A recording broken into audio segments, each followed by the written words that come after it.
Welcome to Between Product and Partnerships, a podcast focused on bringing together product, partnership, and engineering leaders to discuss how to build, support, and scale SaaS ecosystems. This podcast is presented by Pandium, an integration platform for building native integrations. Hi, everyone. This is Christina Flashing here, and thanks for listening to our podcast, Between Product and Partnerships. If you're joining us for the first time, we talk about the challenges and what it takes to build integrations, partnerships, and SaaS platforms. And we talk to leaders working on these problems to hear about their experiences and trends. Today, we are so excited to have Kayleen Standridge, who is a senior technical product manager at Stellar Cyber. Kayleen, it would be awesome to hear more about what you're doing today at Stellar Cyber and also your background. You have a great background in integrations, which is close to my heart, obviously. So I would love to learn a little bit more about you for the audience, and then we could dive in. Yeah, that sounds great. Thanks, Christina. So Kayleen Standridge here. I've been in the cybersecurity space for a couple of years now. My focus is mainly on how we can better protect customers through integrations and innovative solutions. And before working in product management, I actually worked for a couple other different companies. So ClickUp, Pandium, and I worked on integration implementations and also in more of the professional services realm. So, and one of my biggest things that I love doing is just tackling complex problems that really help customers get more value out of their security investments, but also just building integrations as a whole. I've been working on that for a while. Awesome. What, I guess, did you start in professional services, or how did you get into this space generally? And I ask as someone who's been doing integration work for a long time and got my start in like customer facing stuff.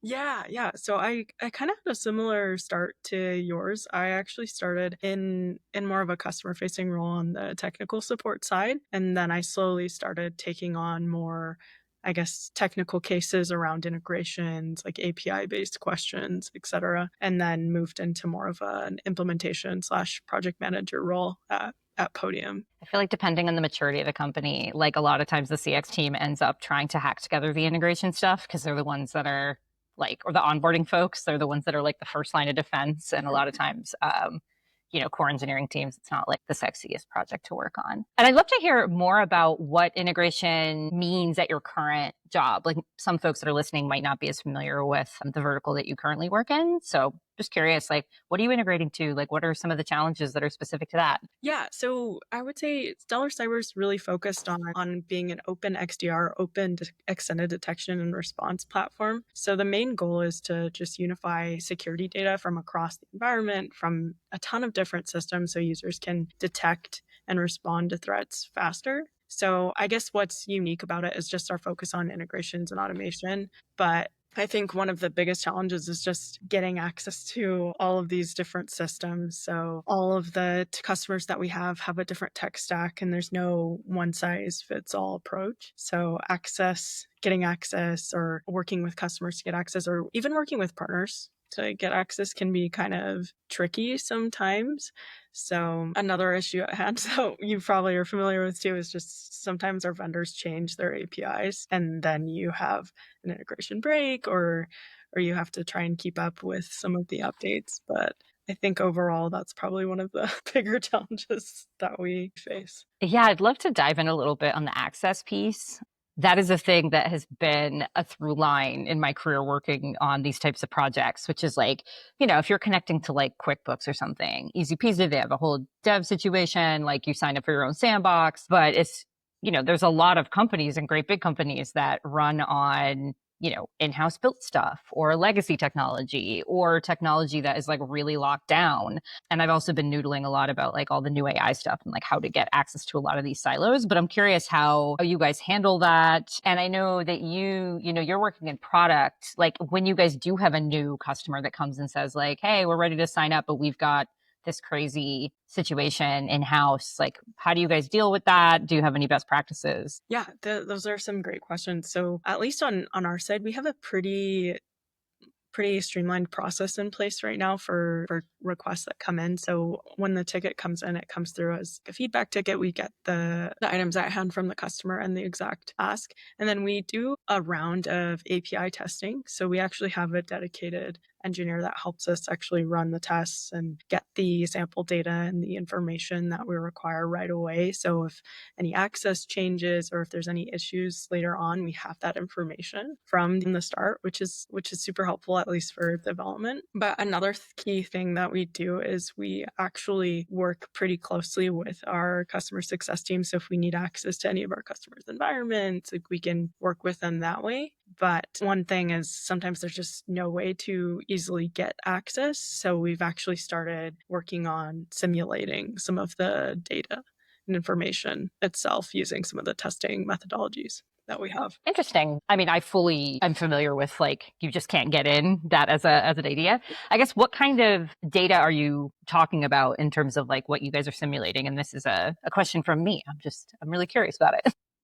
Yeah. So sometimes what we'll do is we'll create like tests based off of like sample postman collections, or we'll actually utilize the API documentation and say, hey, if you run this call, then your expected output should be like XYZ, for instance. And so just running it off of that to prevent further issues, or if we're running like QA tests and we don't have access, we can still validate what the actual output should be. Yeah, that makes sense. Do you guys find that you still run into like edge cases? I mean, the interesting thing about integration work to me is that there's a lot of dependencies and a lot of it is data related, right? And that data oftentimes is entered by a person in one of these systems, right? Sometimes it's generated by the system, but a lot of times it was entered in somehow by a person or a CSV or something like that. So there can be a lot of variability in what that data looks like. You know, should it have dashes or not have dashes? Like easy stuff like that.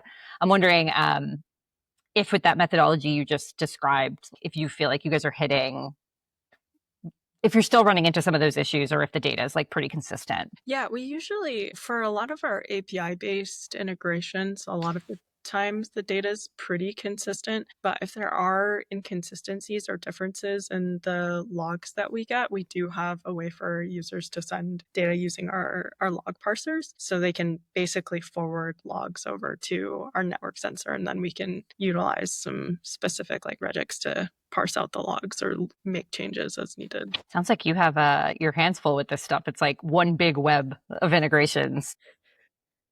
And I would imagine, and this is just me guessing, that given the kind of product that you guys are, also have to go through security audits and like there's all kinds of stuff related to that, like to get into some of these systems, right?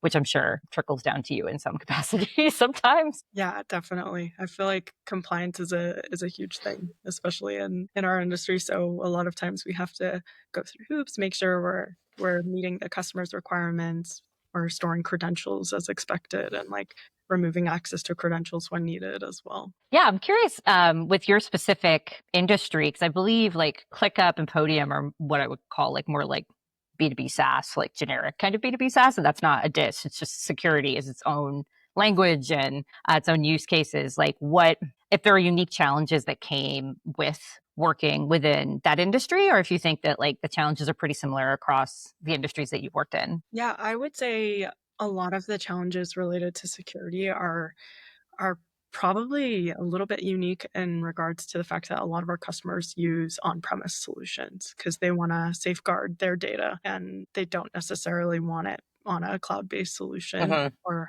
they want to manage their own resourcing as well. So it's a little bit complex in that aspect, because sometimes you have to figure out, okay, well, if I want to like isolate an endpoint, or if I need to like run something on the firewall, I have to actually get in and get access to the customer's environment and make that change, or test the API in their environment, because there's not an easy way to get in, if that makes sense. Oh yeah, 100%. I bet you guys are like VPNing into Microsoft Server like 1998 or whatever it is from.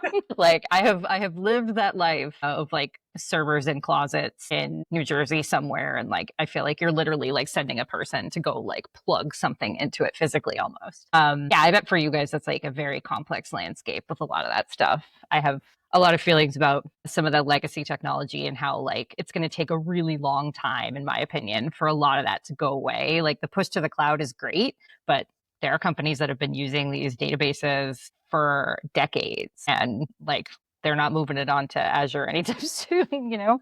Um, Yeah, it must be. And it also must have been, or maybe not, but for me, it would be a very steep learning curve to get into a space that's as nuanced as security. Like I was looking at y'all's website prior to this call, and just like a lot of the language is terminology that I'm somewhat familiar with, but not like quite as deep as some other industries. I'm curious how you prepared for that. Or maybe it just came naturally to you, which would be amazing. Yeah, I definitely don't think it came naturally to me at least at the beginning. So I would say you're spot on the terminology piece. There's a lot of security specific lingo, I would say. So that was definitely a big learning curve as far as picking that up went. But I think the biggest thing that helped me was our company has a couple certifications that you can do. So you can get like a security operations center analyst certification, or you can actually do like a Stellar Cyber certification as well. And that definitely helped just to make sure I was diving in and kind of it helps me get my feet wet a little bit more as far as the security lingo goes, because I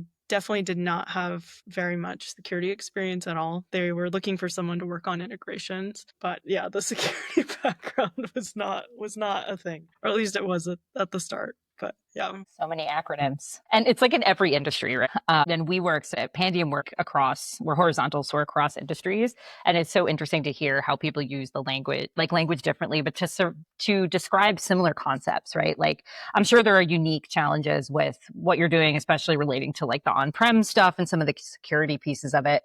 But a problem with an on-prem solution like that challenge is the same anytime you're going to encounter an on-prem solution. So like your experience at those previous companies, I'm sure the patterns are, in my opinion, are really similar across industries often. But yeah, that language, those buzzwords and stuff can be really hard to pick up, I'm sure. Yeah. I think it took me at least 6 months before I stopped Googling what each of the different terms meant.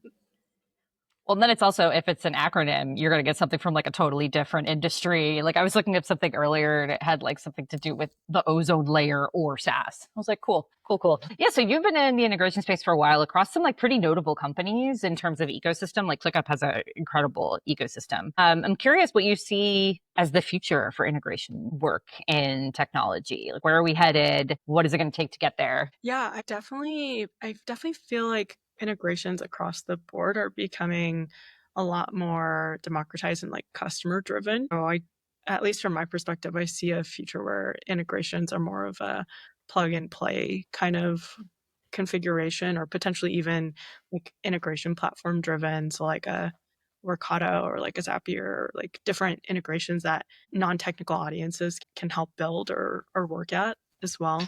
But I also see things like potential standards like OCSF or like modern APIs making a change where customers are going to expect more out of the box integrations that can be tailored to their specific tech stack or use cases with minimal effort. What do you think that looks like from an API perspective? Yeah, I think it's going to be creating a methodology that requires as little technical knowledge as possible, but I think it's also going to be, I guess, buzzword AI driven a little bit more, where users can actually type in like, hey, like I need this specific use case tailored to this integration, and then the user doesn't even really need to have any like technical knowledge to have that change, which we're seeing that quite a bit too in the security industry with some of the like security orchestration systems as well. Like BlinkOps is a pretty cool company that's also doing some like AI based generation for playbooks or for integrations. Oh, interesting. Can you tell me more about that? I'm not familiar with them. Yeah, so it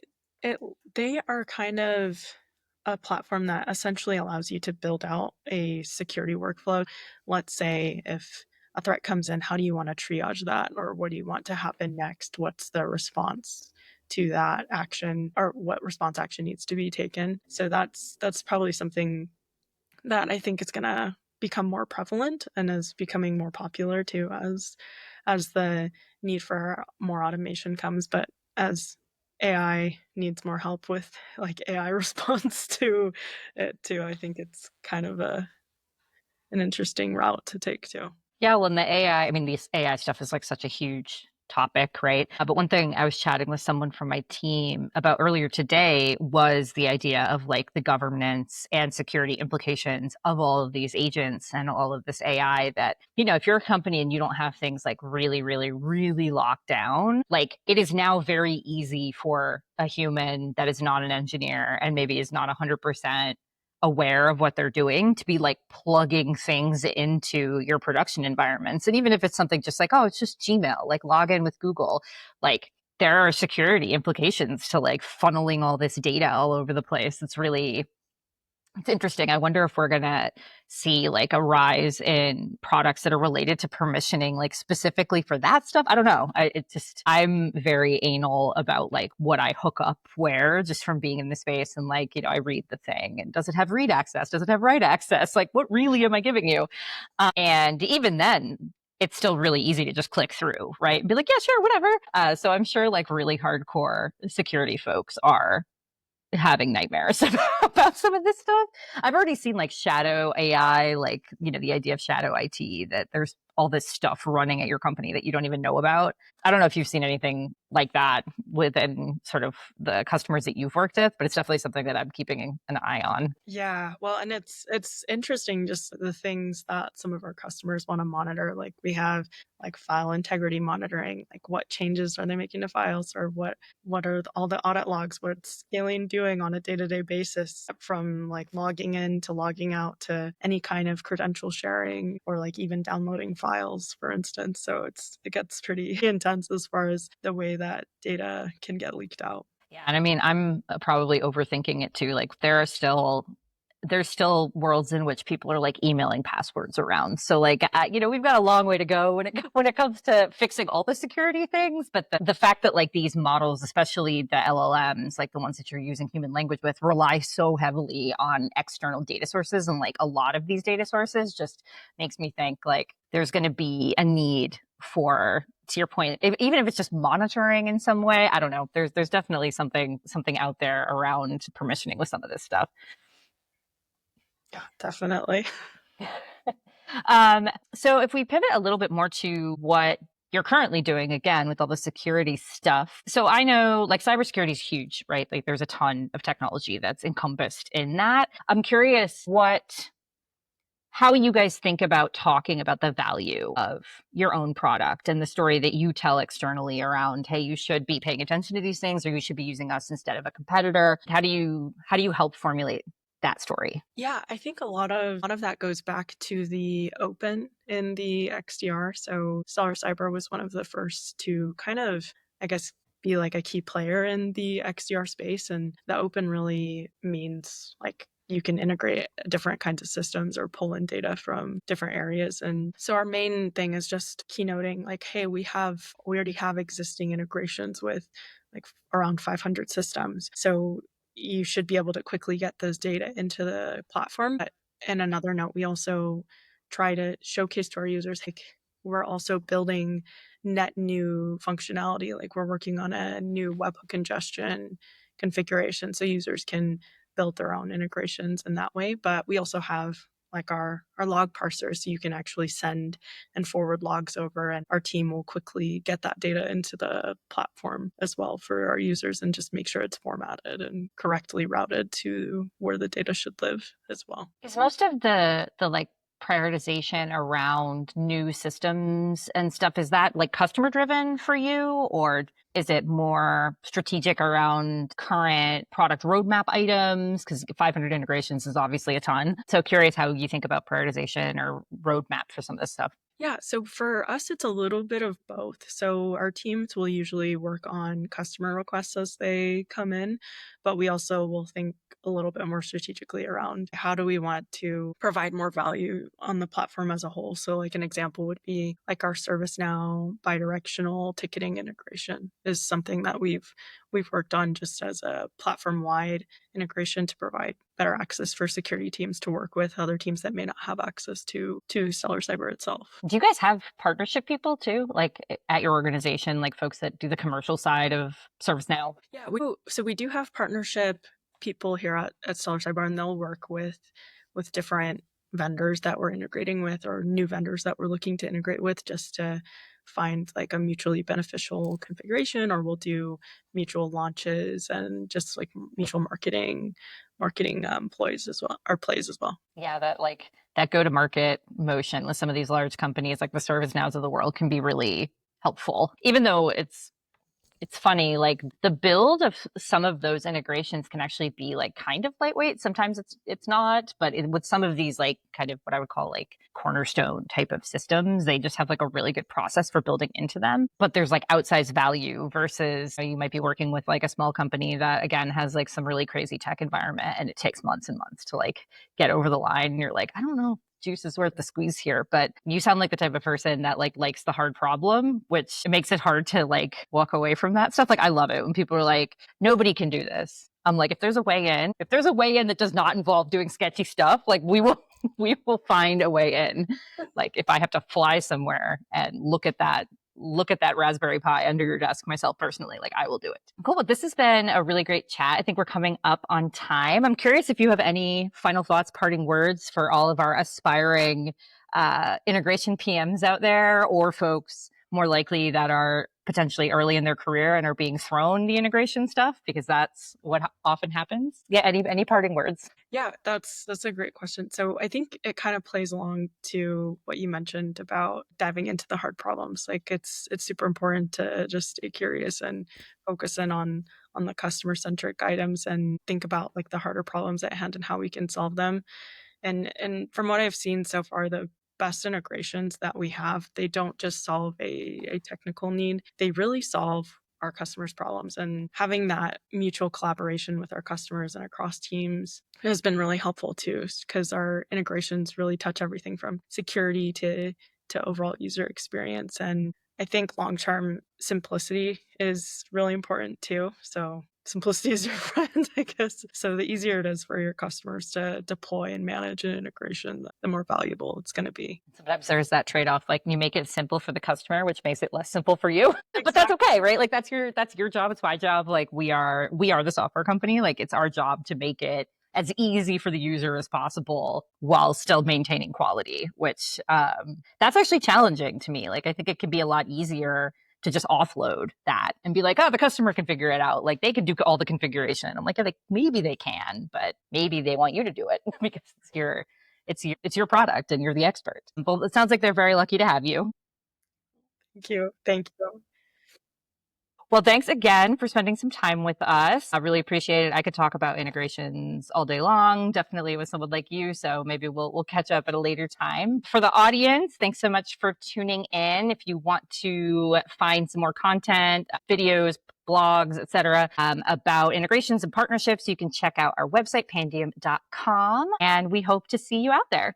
Thanks, Kayleen. Thanks. Thanks for listening. If you enjoyed our content, subscribe to our channel and give us a thumbs up. For more content on tech partnerships, integrations, and APIs, check out our articles, ebooks, and other resources in the description or visit Pandium's website.